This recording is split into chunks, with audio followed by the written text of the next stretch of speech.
Elle a été traitée d'arnaqueuse, humiliée au guichet et sommée de partir jusqu'à ce que le grand écran de la banque montre que son fils était l'un de leurs clients les plus célèbres. Brigitte avait toujours cru qu'il fallait gérer les choses avec dignité. C'est ainsi qu'on l'avait élevée. Même à 62 ans, il y avait une élégance tranquille dans sa façon de se mouvoir, son chemisier toujours impeccablement repassé, ses petites boucles d'oreilles en or qui scintillaient dès qu'elle tournait la tête, ses cheveux poivre et sel soigneusement relevés en un chignon sobre. Ce matin-là, elle portait sa robe lavande, celle qu'elle réservait habituellement au dimanche à l'église. Mais aujourd'hui, cela lui paraissait important. Dans son sac, elle gardait une enveloppe bien fermée. Son fils, Mathieu, lui avait envoyé un chèque de 9 800 €. Juste un petit coup de pouce, avait-il dit au téléphone, après qu'elle lui ait confié que son chauffe-eau était tombé en panne la semaine précédente.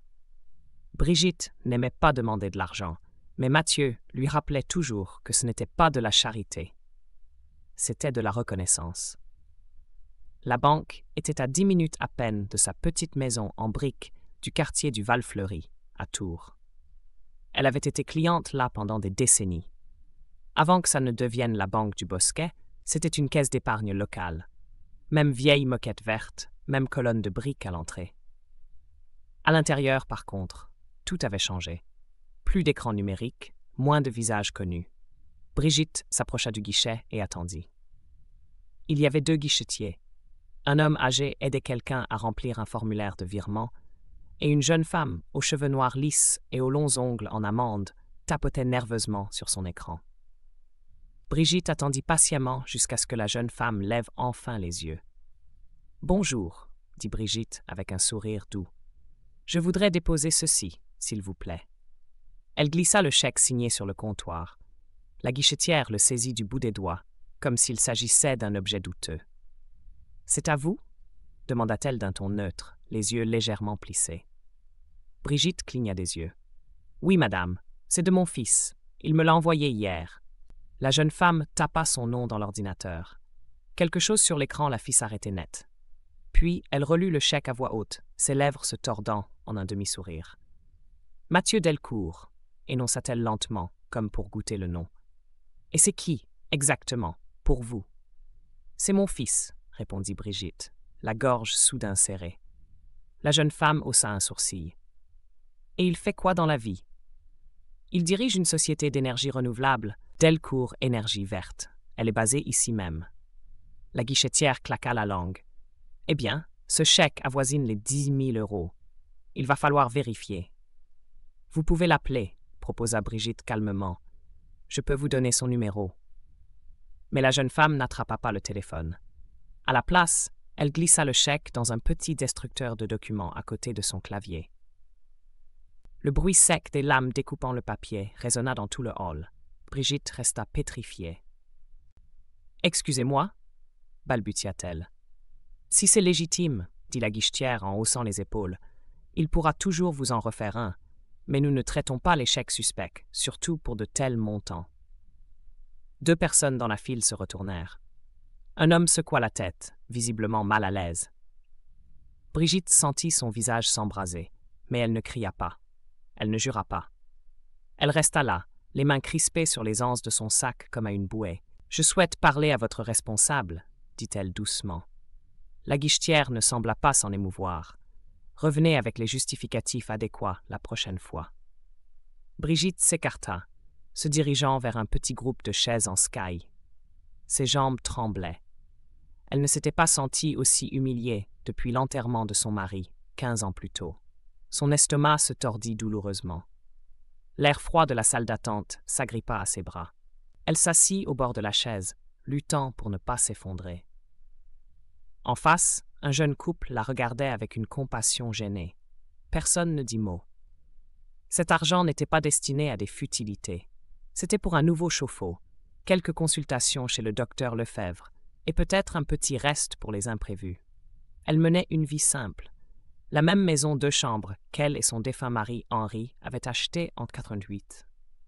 Sa voiture était vieille mais fidèle. Elle n'avait jamais eu besoin de beaucoup. Mais assise là maintenant, elle se sentait jetée au rebut. Le pire n'était même pas la perte du chèque.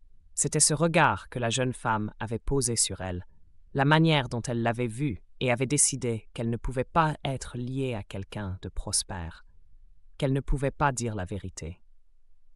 Près du guichet, la guichetière riait à présent, partageant une blague avec un autre client, cette même bouche qu'il avait traitée d'arnaqueuse quelques minutes plus tôt.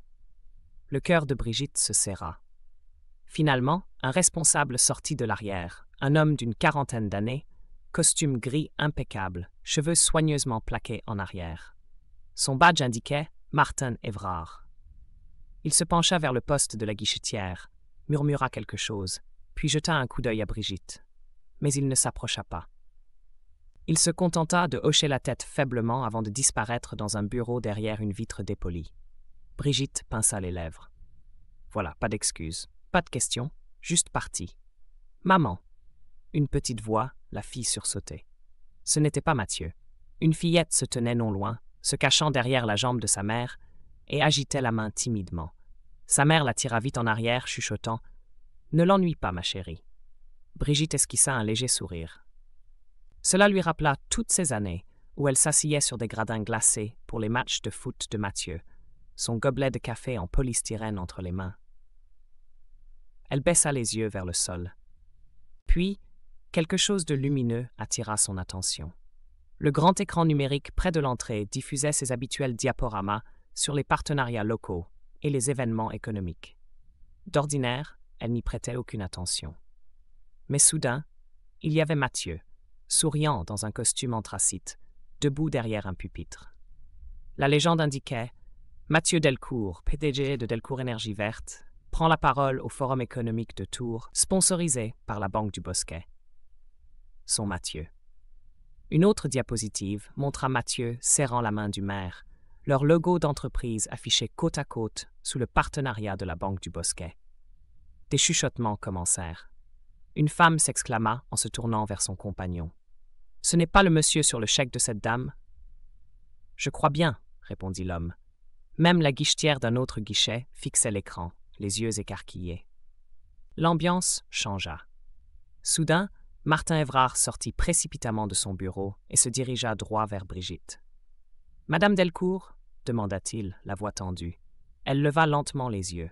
« Oui. »« Je pense qu'il y a eu un terrible malentendu, » dit-il. « Pourriez-vous, s'il vous plaît, entrer dans mon bureau ?» Derrière le guichet, la jeune femme qui avait détruit le chèque paraissait blême, les doigts suspendus au-dessus de son clavier. Brigitte se leva prudemment. Ses jambes tremblaient, mais son dos resta droit. « J'ai demandé à parler à un responsable il y a 30 minutes, » dit-elle. Pas fort, mais assez pour qu'on l'entende. Évrard blêmit. « Oui, madame, je vous présente nos plus sincères excuses. Veuillez me suivre. » Elle le suivit dans le petit bureau vitré. Ne s'assit pas tout de suite. Resta debout près de la chaise, les yeux plantés dans ceux du directeur. Évrard fit un geste maladroit. « Je vous en prie, madame Delcourt, nous sommes profondément désolés. » Brigitte s'assit, les mains croisées sur ses genoux. « Vous êtes désolée parce que c'est arrivé ou parce que le visage de mon fils est sur vos écrans ?» Son visage se teinta de rouge. « Eh bien, oui, cela a joué, mais je suis embarrassée que cela se soit produit. Ce n'est pas ainsi que nous traitons nos clients. » Brigitte resta silencieuse. Évrard se racla la gorge. « La guichetière se fit. Elle n'est ici que depuis quelques mois, mais nous allons prendre des mesures disciplinaires. » « Elle n'a même pas vérifié, » souffla Brigitte. « Elle n'a pas appelé le numéro, elle a juste supposé. » Il hocha vivement la tête. « Je vous assure, nous allons corriger cela. Imaginez comment elle traite quelqu'un qui n'a pas un fils sur vos panneaux publicitaires, » poursuivit Brigitte, sa voix toujours posée. Évrard sembla avaler de travers. « Nous allons recréditer les fonds immédiatement. Si votre fils peut confirmer. » « Je n'ai pas besoin que vous répariez l'argent, » coupa Brigitte. « Je veux que vous répariez la façon de penser. » Les mots restèrent suspendus. À l'extérieur, des clients chuchotaient. Un homme tapotait sur son téléphone, la tête secouée. Puis le téléphone de bureau sonna. Évrard décrocha, jetant des regards nerveux vers Brigitte. « Oui, oui, je suis avec madame Delcourt. »« Oui, monsieur. »« Compris. » Lorsqu'il raccrocha, il semblait bouleversé. C'était le siège, Ils vont vous contacter. Bien, dit Brigitte en se levant. Je le dirai à mon fils. De retour dans le hall, l'écran géant montra à nouveau le visage de Mathieu. Le progrès, c'est pour tous, disait la citation en dessous. L'ironie n'échappa à personne. Le guichet de Sophie était désormais vide. Peut-être qu'on la recadrait, peut-être qu'elle se cachait. Brigitte s'en moquait. À la porte, une guichetière plus âgée s'avança. Son badge indiquait « Mireille ». « Je voulais juste vous dire que je suis vraiment désolée, dit-elle d'une voix tremblante. Je travaille ici depuis 18 ans. Je n'ai jamais vu ça. » Brigitte lui adressa un petit signe. « Merci. Votre fils a accompli de grandes choses. Vous avez élevé un homme admirable. » Les yeux de Brigitte s'embuèrent de larmes qu'elle refusa de laisser couler. « J'ai fait de mon mieux. » Le lendemain matin, Mathieu franchit ces mêmes portes, en jean et veste marine floquée, Delcourt énergie verte sur le cœur. Il n'entra pas furieux. Il entra déterminé. Évrard tenta de lui serrer la main. Mathieu regarda juste au-delà. « Où est la femme qui a détruit le chèque de ma mère ?» Évrard balbutia. « Elle est en congé administratif, dans l'attente d'un examen, donc pas licenciée. Nous avons des procédures. Vos procédures l'ont protégée avant de protéger la dignité de ma mère, dit Mathieu d'un ton égal. Le hall devint silencieux. Les clients tendaient l'oreille. Mathieu tendit à Évrard une liste. Ce sont nos partenaires. Ils sont tous ici grâce à moi. Si je n'ai pas des excuses publiques ce soir, ils sauront tous pourquoi j'ai retiré nos comptes. Les mains d'Évrard tremblaient.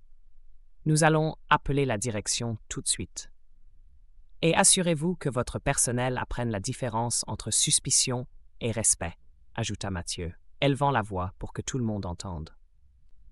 Ma mère n'a pas émis un chèque sans provision. Elle n'a pas mendié. Cet argent, c'était de la gratitude, pas de la charité. Lorsqu'il partit, quelqu'un applaudit. Un seul, puis d'autres suivirent. 2 jours plus tard, l'histoire était partout. Les journaux locaux titrèrent « Une banque détruit le chèque d'une cliente avant de découvrir que son fils finance la moitié de leur partenariat. » Des médias nationaux s'en emparèrent. Mireille, la guichetière, fit discrètement fuiter un email interne où Sophie avait écrit ensuite « Cliente au comportement suspect ». Brigitte n'avait jamais cherché la célébrité. Elle voulait juste qu'on respecte sa dignité. Mais quand une association locale lui demanda de venir raconter son histoire lors d'un atelier financier pour seniors, elle accepta. Debout devant des chaises pliantes, elle expliqua comment, à 23 ans, on lui avait déjà refusé son premier compte, sans raison. Elle avait cru que c'était normal. Maintenant, elle savait que non. Et peut-être qu'à cause de ce jour-là, moins de gens sortiraient d'une banque, le cœur serré. Peut-être qu'à cause de Brigitte, d'autres recevraient enfin le respect qu'ils méritaient. Et ça, se dit-elle, valait bien toutes les larmes discrètes qu'elle n'avait jamais laissées tomber.